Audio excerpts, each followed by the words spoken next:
Hello, today we're doing an unboxing video for a Cannondale Quick Disc 1 Women's in Champagne bicycle. So normally the bike store would be able to put this together, but in the land of social distancing, Governor Wolf has seen fit to shut down all commerce, and so we had to buy the bike and put it together ourselves. So we thought you might want to see what it takes to do the same thing at home.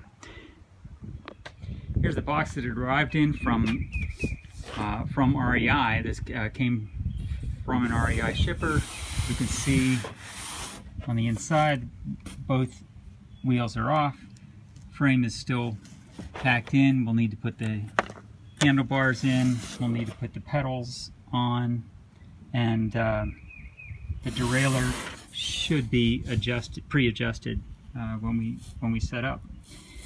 In order to make a stand, you'll see a lot of videos on making a do-it-yourself stand at home. Instead of doing magic carpentry, in this case we took just a 6-foot step ladder and a 2x8, put one across the other, and then clamped a bicycle right up on top of that. So this can be done in 5 minutes instead of the 30 minutes plus carpentry that you see on YouTube. So once we get everything unboxed and mounted onto the stand, you'll see that we do have the back tire is on, and so all we have to do is install the front tire. Handle grips are already on the bar, which is really nice, and so there's not a ton of assembly to do. There is a little box of tools that came in with the rest of the bike, and isn't that nice? They gave us a Park Tool multi-tool set that's got the hex head drive that we'll need to put it together. So although it says on the box we need one of those, didn't need it. Also needed is a 15mm pedal wrench, and a pump, of course, and a flat blade screwdriver. There are some instructions that come with it, a couple of flat little pedals, and various hardware in a bag, warranty, manual, all that good stuff. The instructions say the first thing after the seat post is on, is to put on the front tire. And so once you clip this side, you'll see that the small parts kit has the axle that'll go through and replace this temporary piece, and then they've also given some security to the disc brake to protect it. And so this plastic piece will just come off the front tire, if I can do it with one hand, and then that will be the other side to engage with the disc. There will be a small plastic piece in here. It's usually orange, this time it's black, so they must have changed that, but there's a little plastic piece in here on disc brakes that just slips in and keeps the brake pads from engaging. And it's really important that you just don't touch the brake lever until you have the front wheel engaged. Okay, so here's the front tire installed. It goes nice and freely. And just as a reminder, we took off the fake little plastic axle that was in there for protection, the disc brake protector, and the disc cover that was on the tire. So that just slips on, put the new axle in, and then toggle clamp that down. The next step is the handlebars, and on this bike there are 4 cap screws in the front that need to be removed, so that the bar is just going to slip down right over that, and we'll center it and then get those cap screws replaced and tighten up. It's just a 4mm hex for putting the handlebars on. What it looks like with the handlebars installed. You can see they put these nice little gauge marks on either side of the handlebar to make sure that you get center, left, right.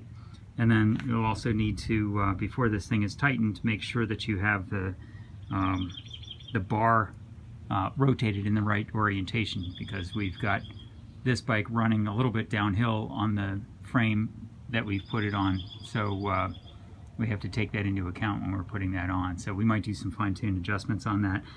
And when you tighten the screws, make sure, according to the instructions, that you go in a star pattern, go in an X.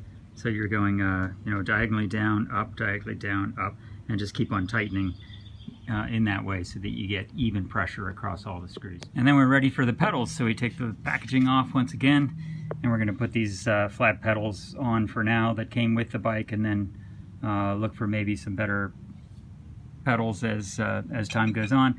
And this will be done with a 15mm wrench that you might find online. And that's really the only tool that you need to buy in order to do this assembly. Getting the pedals on was relatively easy with the 15mm wrench. You put the wrench on, make sure you find the R or the L, put the right pedal on versus the left, because one is a left-hand thread and the other is a right-hand thread. And then to tighten, just hold the wrench in place and then back pedal so you're going the correct direction in order to tighten on either side.